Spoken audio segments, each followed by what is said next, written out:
But the response I got back was basically, oh, it's just dunes, you know, it's nothing, it's natural features. We're not even going to look at it. Yeah, that was the basic response. Yeah. And then a similar thing, I sent to 42 geologists by email, I got 3 responses. And the guy... But they don't want to know, basically. No, the guy just says, and all I gave him was the link to the NASA, the USGS and the NASA image database. I didn't talk about UFOs, I didn't talk about anything. And this guy just says, oh, well, these pictures have been on conspiracy websites, you know, and good luck with your investigations. And I thought, well, you're the blooming geologist, you know. Yeah. I'm just some guy. They should be. They should be the ones doing it. But let's just focus on this. So what we're saying is there was a civilization on Mars. I think so, yeah. Okay, and it's linked somehow with Egypt. We know that because of the geometry and this kind of thing. Now this Rush Limbaugh guy, he is basically saying that there was life on Mars. This is what he's saying. You know, I don't know a great deal about it, but he is saying that there was life on Mars. They had different countries on Mars. They had a full civilization on Mars. All the countries were made into one country, according to him. The powerful rich, the powers that be, took everything they needed and then they destroyed that planet and moved to a new planet. Does that sound familiar? Does that sound like something that's happening on a new planet? Bearing in mind, I went to see Richard Hoagland, who you've mentioned, in San Francisco a couple of years ago. And in the lecture that he gave, he detailed a very similar scenario to the one that Rush Limbaugh was saying has happened on Mars, happening on the Earth. That he was saying the powers that be are getting all whatever they want from the Earth. They're then going to destroy the Earth, and in his words, and you've quoted Richard Hoagland, and you quoted him in the talk that you gave, in his words, they're going to get out of Dodge and go back to Mars or go wherever. Yeah, I mean, you know, there is some evidence that something like that is going on, because if you take everything that's going on and you start, for example, with 100 years ago, when Tesla had essentially invented the free energy technology, and yet what came to the fore were fossil fuel-based technologies, which, as we all know and we hear repeatedly, are damaging to the environment. So, you know, to me it looks like somebody has managed to persuade us to destroy our own environment that we live in. And they've broken the link that we have with nature, you know, by you know, kind of cajoling. Conclusively broken it. Yeah, you know, and totally they've given us all the gadgets and all the nice, you know, creature comforts, and we're now essentially living a life, you know, disconnected from the land. And in a way quite helpless if anything were to happen. That's right. Yeah. You know, and when we become ill, we go to the doctor to get some pills or, you know, have some treatment of some kind. We generally don't take responsibility for our own health. I know, you know, a lot of people. Apart from Revelation tapes listeners, exactly. But, Here, but that's right. You know, the people watching this are the exception to the rule, but that's generally what's happened. You know, we're encouraged to discharge our responsibility. So we do seem to have been put into a situation where we can be completely manipulated, and, you know, both mentally and physically, which is what is going on a daily basis. But yeah, I mean, this expression that you used, you know, I mean, I've heard it. I think it was Catherine Austin Fitts. She says it's pump and dump. You know, they'll pump and dump a group, pump and dump a country, and pump and dump a planet. And that's what these people seem to be doing. They're getting all they can out of the situation until it becomes, you know, basically knackered, untenable. Yeah, untenable, and then they'll move on to the next thing and use it up. And I think we do see that going on with the environment. You know. But if it's happened before on Mars, if Rush Limbaugh is saying it's happened before on Mars, Richard Hoagland's saying it's going to happen again, and it's going to, according to him, it's going to happen soon. That you know, it's going to be a nuclear situation. I think it could happen. You know, there's several points I would say. I mean, this is crucial stuff, folks. This is crucial stuff. This is the end of the Earth as we know it, or the end of the Earth. It's it, isn't it? It's over. Well, look, Game over. The thing that I would say in response to that, obviously, there's a lot of bad things going on. I mean, what Rush Limbaugh was saying, it was very interesting, but we don't know, because some of it is scaremongering. There's a lot of information being put out to scare people. You know, you've got people like Alex Jones talking about Endgame and all this. But Alex Jones won't talk about free energy technology, for example, which I think personally could be the way out, certainly for some people. But how is it the way out if the powers that be won't give us free energy? You know, they're using the free energy. Because you make it yourself. You have to learn how to do it yourself. You have to get yourself equipped with the skills to do it yourself. You know, you have to go and do your own permaculture and live off the land and build your own equipment. ultimately. I think that's what it's going to boil down to. But the thing that I would say is that we hear a lot now that they're going to bring in all the FEMA camps in the USA, and I think I've heard there's one at Birkenhead somewhere near here which looks like a FEMA camp. Somebody was telling me about that a while ago. There's an increase in cancer, an increase in the toxic level in the environment generally, and blah blah blah blah. But my point would be, if we've got this super powerful group, which I know is real because they did 9/11, and we know they're not nice because they did 9/11.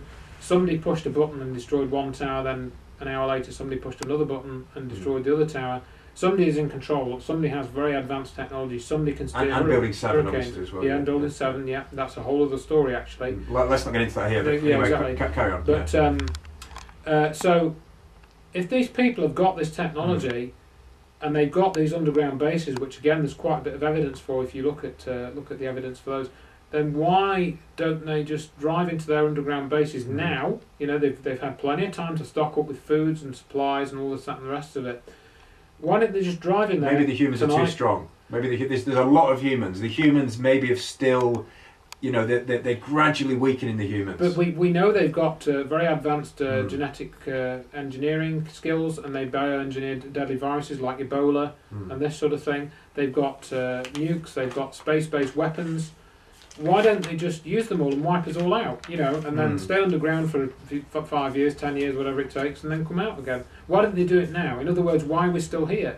And I think that my answer to that question is because we do have a chance to change our future, basically, and the way. And I think really what it boils down to for me is that each person individually chooses their own future and what side they wish to align with. What the ultimate physical outcome will be, I have no idea. But I think the fact that we're still here having this conversation when, if we look at what happened on 9/11, we could have been wiped out completely, because the technology that destroyed the World Trade Center, I think, has the potential to split the planet in half. It's that quite powerful. a claim. I think it's that powerful, because once you open up this energy source and you know how to do it, and you think of what was in those towers and how it was destroyed in 20 seconds, that is it makes nuclear weapons obsolete, completely obsolete. So who has that technology, and why haven't they used it? This is the $60 million question. Yeah. Who has the technology? What do they want with it, and what do they do with it? The reason why, my reason why, and I'm not the only person to say this. I think David Icke says something very similar. Is that this group, whoever they are, or the Bilderbergers, the Zionists, the Illuminati, whoever they are, I don't know who they are. I've no idea who they are. It could be all of them. It could be a mixture of them. It could be fighting amongst one another. Some people say the Rothschilds and the Rockefellers are infighting, and one side's got one technology and the other's got another, and that's what all this is about, and all the conflict in the Middle East. But I think at the end of it, there is some group who needs our fear. They need us to be in a state of fear, and it's a source of energy for them. I believe this is what David Icke says, and I think he's got to be onto something with that, because the fear is the ongoing thing. We can say this technology I've described, oh, that's scary, I'm just going to be scared out of my wits by that. That scares people. Cancer scares people, Alzheimer's scares people, heart disease scares people. So you think they're somehow harvesting the fear? Yes, I do. They're harvesting the fear, and they're using that as an energy source. Some type of energy source or something, I don't know, but that's the only thing that makes sense to me, because if they wanted to kill us all off, which they may very well do that. They've still got the potential to do that. I suppose really with these camps and introducing the camps, that could happen, and more wars, continual war. Yeah. I suppose that is all generating fear, isn't it? And the fear perpetuates itself. Exactly. So the only way the humans can win then is to stop the fear. Exactly. Is to stop being afraid. And as I say to people, I'm going to just try and stay in control of my own destiny and focus on that.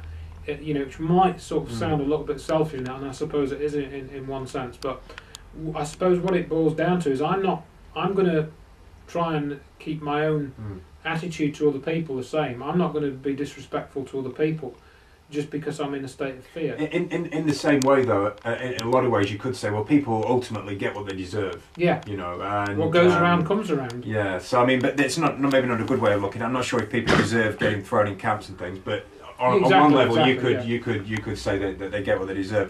But if you look at the fact that if you look at who's going to, and you think logically about this, who's going to throw us into the camps? Well, it's going to be either military or police. So what I tried to do recently is I wrote to a number of police chiefs and military people that I could find addresses for, and I sent them this information about 9/11 and about chemtrails, and I basically said to them, look, this is what's happening. What are you going to do about it? Are you when somebody tells you to herd somebody into a camp or jab somebody in the back with a rifle butt to make them go into it, what are you going to do? Are you going to obey the people upstairs? It'll probably be the clone soldiers, though, won't it? By that point? It could be the clone soldiers. But rather than, let's not get too bogged down in this before we all get too terrified. But there are changes. Change in a small way. Even change is happening. And you've talked about changes in the solar system, hyperdimensional energy. Yes. And there is positive and there is light coming through. Can you tell us about these changes? Well, that's another topic. I mean, this ties in with a little bit of the global warming, because there are changes in all planets of the solar system, and I know we've mentioned in our conversations David Boyle, and he mentions how he thinks the solar system is being terraformed. In other words, somebody is engineering it into a new state. They're using technology to change it. But yes, I mean, you look at for example, at the planet Jupiter, which used to have one red spot, and now it has three. All of a sudden, and that red spot has been constant for over 300 years in recorded history of astronomy. So that's exhibiting changes, and there's been other changes measured in the atmosphere. We've got the planet Venus, where the atmosphere, the composition of that, they've noted changes in that. I think the amount of oxygen has very much changed in the last 30 years. We've got Pluto, which has been, although it's been going further away from the sun, the temperature of the atmosphere has gone up. In the last 30 years, even though it's been going further away. So there's a lot of changes in the whole sort of the whole solar system. It's not just on Earth, and the sun as well. Just there was something that you mentioned. There was something that you mentioned there, and that is global warming. I mean, it's interesting talking about global warming. We're in the grips of the coldest winter for 15 years, and we've been lectured about global warming for the last decade, and then we get this. In your opinion, global warming is a complete scam? Yeah, basically. It's a tax on life. Yeah, it is a tax on life, and I think it's meant to, again, for two reasons. One is to put the fear of God into people that the climate is going to kill them, or the climate is going to change, so we're going to have no food because we won't be able to grow crops, etc. And the other one is that, as you say, if you're using energy in some way, then you're creating pollutants. CO2 is this carbon footprint left. The gas we all exhale, and we've been exhaling since a million. And the trees breathe it in. It's good for trees, isn't it? Really, exactly, I mean that's what they breathe in. That's right. The craziest thing about it. And great for trees. That's right. And so they're using that as another fear card to control people. But when you look at the technology, they've got the technology to control the weather, not just on 9/11, but I've got this 2-hour presentation about that whole subject as well, with other evidence. So, we know that they've got the technology to control the weather. So if they've got the technology to control the weather, then why aren't they using it to mitigate the effects of global warming? That's why we know that the group that's running the show... This is the harp. There's a book come out, Angels Don't Play These Harps. This is basically the idea, for people that aren't aware. That's one of the technologies, apparently, but we don't... people talk a lot about harp, and maybe it can modify the weather, maybe it can't. We haven't got any definite proof of that. So we've got to be careful what we say. People, if you look at the partly disclosed documents, there does seem to be an aspect of HAARP which is involved with weather control. But to my knowledge, nobody has been able to get specific data about sorts of frequencies and energies that HAARP has been using on a specific date, and aimed at a specific part of the sky, and then tie that up with a particular weather condition, from weather charts. To my knowledge, nobody has yet done that. Somebody might have done it, but as far as I'm aware, they haven't. So yes, it might affect the weather, and the sorts of stuff that HAARP is doing, it's very mysterious, and they don't fully tell you what's going on, which is not a good sign. But it does have other disclosed purposes, such as earth. There's been earthquakes and earth tremors, though, in certain parts of the world. There have, but that could be other technology. HAARP may be the cover technology. Right. For okay. that. So there's lots of different technology. Exactly. It's an ongoing research into the technology that they have got. We're a long way behind. Exactly. And I think HAARP could be just one kind of. That's the magician's card, as it were. HAARP is the magician's right hand, but what we should be looking at is the left hand, because that's where the the real stuff that is really important is going on. Okay, so if we just, you mentioned a few things earlier. You mentioned sort of David Icke. He's just one of many people talking about this kind of thing. Just to touch on that briefly, just to bring one thing up if we can. I think there's a lot of people that accept the 9/11 thing. It's pretty obvious, scientifically provable. There's people even that accept, things like HAARP, that kind of thing, weather technology. But a lot of people would accept the idea that alien races exist out there somewhere on other planets. There's a potential of aliens. But what do you think about this idea that alien races are actually in control of the Earth at the moment? Do you give any credence to that at all? Is it just the humans here, or is it involved directly in the politics of the Earth? I give it some credence, because if you look at the history that Zecharia Sitchin has uncovered and studied, he does appear to have kind of collected some evidence that there is this other race which has been involved with human affairs. And you read translations in the Bible. Some of which have come from the Sumerian texts, and they talk about those who came down from on high, and the Elohim. And the Elohim, as I understand it, do present some problems for theologists as to what these beings were. If they take the Bible as being basically true, and then who were the Elohim? And all these sorts of questions. So you look at that, and then the other thing which I didn't mention earlier to you, but the Star Child skull, which you might have heard of, which is this skull that Lloyd Pye's got, which appears to be an alien-human hybrid skull. It's actually a real bone skull. He's had this tested in a laboratory. Right. Okay.